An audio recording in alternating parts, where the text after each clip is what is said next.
যেমন টিচার তার তেমন স্টুডেন্ট। ম্যাডাম আজকে একটু তাড়াতাড়ি ছেড়ে দেবেন? কেন?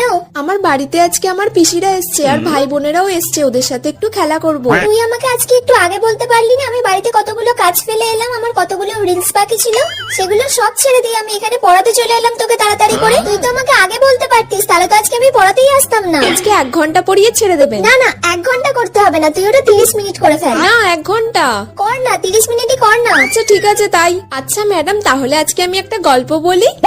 গল্প? হ্যাঁ বল বল বল, গল্প শুনি।